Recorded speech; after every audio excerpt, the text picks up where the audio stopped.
Em 1967, os militares anularam a Constituição de 1946 e criaram uma nova, com forte característica autoritária. Essa nova Constituição, ela conferia total poder de decisão aos governantes e restringia a liberdade e os direitos da população. Em 1968, mais precisamente no dia 13 de dezembro, o regime tornou-se ainda mais repressor, devido ao ato institucional de número 5, que previa que o executivo tinha plenos poderes para fechar o Congresso Nacional, suspensão das garantias constitucionais, o presidente poderia cassar mandatos e direitos políticos, o governo ganha o poder de suspender o direito de habeas corpus, e houve também uma rigorosa censura aos meios de comunicação. Muitas pessoas tiveram que deixar o país para não ser presas, e outras passaram a ser constantemente vigiadas pela polícia, tanto na vida pessoal quanto no trabalho. Durante todo esse período, diversas pessoas se organizaram de diferentes maneiras para enfrentar o regime, denunciar abusos e lutar pela volta da liberdade. No entanto, independentemente de como fosse a manifestação contrária ao governo, os indivíduos podiam sofrer duras repressões dos agentes do Estado e da polícia. Alguns dos grupos opositores acreditavam que somente seria possível combater a ditadura de forma radical e, portanto, aderiram à luta armada.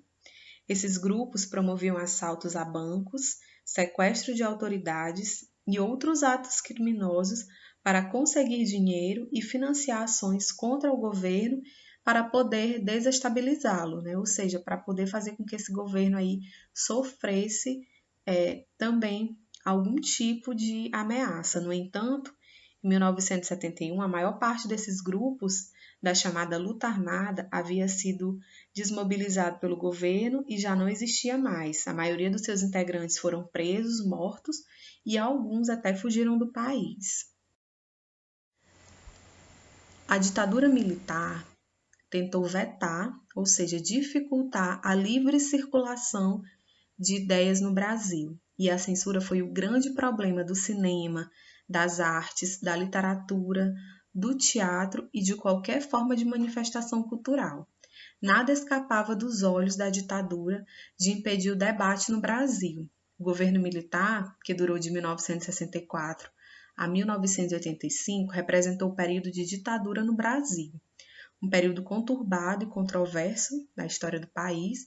Já não era permitida a liberdade de expressão, a arte tornou-se uma prisioneira dos interesses daqueles que mandavam no país e houve censura e repressão. Durante a ditadura, mesmo com a censura, a cultura brasileira não deixou de criar e se espalhar pelo país, e a arte se tornou um instrumento de denúncia da situação do país. Dos festivais de música despontam compositores e intérpretes das chamadas canções de protesto, como Geraldo Vandré, Chico Buarque de Holanda e Elis Regina. Esses e outros compositores, eles utilizavam a música como forma de denúncia, de protesto contra a ditadura militar. Então, na maioria das vezes, as músicas desses cantores eram censuradas, ou seja, eles não podiam gravar. Então, eles criavam uma música também com um fundo de protesto, e aí, às vezes, essas músicas passavam pela censura e eles não percebiam. E aí sim elas eram gravadas. Dentre umas das canções de protesto desse período, né, de várias, nós temos uma bastante conhecida até hoje, do cantor Geraldo Vandré.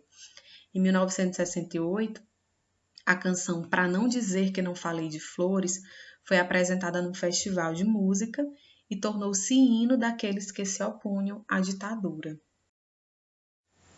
Então, crianças, agora nós vamos acompanhar uma dessas canções de protesto que ficou bem famosa no Brasil, Para Não Dizer Que Não Falei das Flores, de Geraldo Vandré. Ela foi foi composta no ano de 1968 E eu gostaria que vocês observassem bem a letra dessa canção. Vamos lá?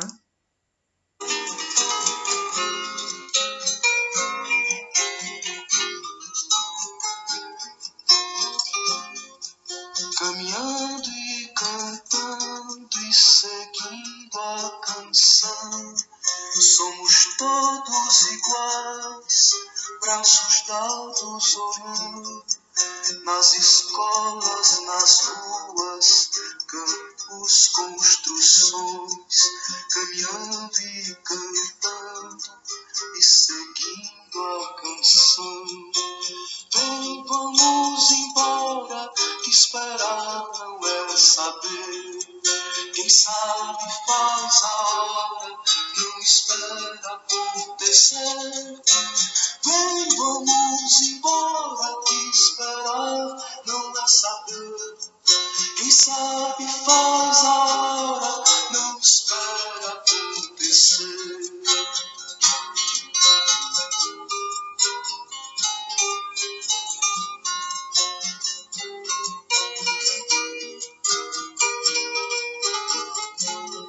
Pelos campos a fome, em grandes plantações, pelas ruas marchando, indecisos cordões, ainda fazem da flor seu mais forte refrão, e acreditam nas flores, vencendo o canhão. Vem, vamos embora, que esperar não é saber. Quem sabe faz a hora, não espera acontecer. Vem, vamos embora, que esperar não é saber. Quem sabe faz a hora, não espera acontecer.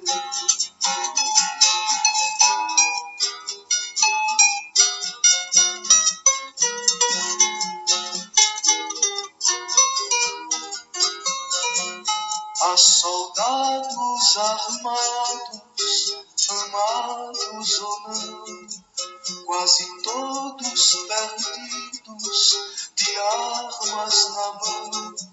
Nos quartéis lhes ensino uma antiga lição, de morrer pela pátria e viver sem razão. Vem, vamos embora, que esperar não é saber. Quem sabe faz a hora, não espera acontecer. Vem, vamos embora, que esperar não é saber. Quem sabe faz a hora, não espera acontecer.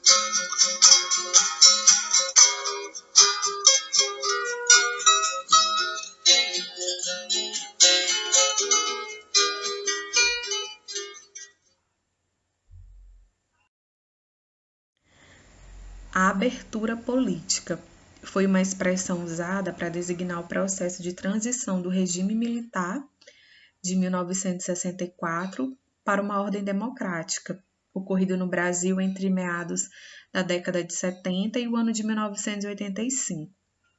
Foi constituído como um período de transição política entre a chamada Nova República. Então, foi um período, quando se fala em transição, era o período que o Brasil estava saindo do regime militar, de um período de repressão, censura, para um novo período chamado de Nova República. Tendo em vista o agravamento dos problemas econômicos, sociais, que poderiam acarretar em grandes conflitos sociais, o presidente militar Ernesto Geisel declarava tomar novas atitudes políticas, iniciando um processo de abertura lenta e gradual. Então, em 1975, o partido de oposição, que era o MDB, Movimento Democrático Brasileiro, vence as eleições, período em que fora liberada a campanha eleitoral gratuita em rede nacional de rádio e televisão. Então, esse processo, conhecido como a redemocratização, ele continuou na administração de João Batista Figueiredo, que foi o último presidente militar. No governo de Figueiredo, o Congresso aprovou a chamada Lei da Anistia. O que significava essa Lei da Anistia? Era o perdão concedido pelo Estado aos condenados por crime de natureza política. Foi um pedido da população e aprovado em 1979, abrindo as portas para o fim da ditadura e o início de um novo modelo constitucional. A partir de 1983, movimentos populares por todo o país passaram a reivindicar eleições diretas para presidente. Essa campanha ficou conhecida como Diretas Já. Então, a população foi às ruas reivindicar o seu direito a voto. Né? A população já estava cansada de não votar, de não escolher um presidente. E observem nas imagens, em todos os cartazes eles pediam eleições diretas já, eleição direta, é hora de avançar, eu quero votar para presidente. Só que, no entanto, a reivindicação da população não foi atendida. E em 1985, o Colégio Eleitoral, formado por senadores e deputados federais e alguns estaduais, elegeu o primeiro presidente civil depois de 21 anos de ditadura. Foi o mineiro Tancredo Neves. Então, assim, mesmo a população não votando no presidente, eles já consideraram isso um ganho, pois não era mais um presidente militar, ou seja, então ali já poderíamos dizer que se findava a ditadura. É o que nós vamos ver a seguir, numa pequena linha do tempo posta por algumas dessas informações.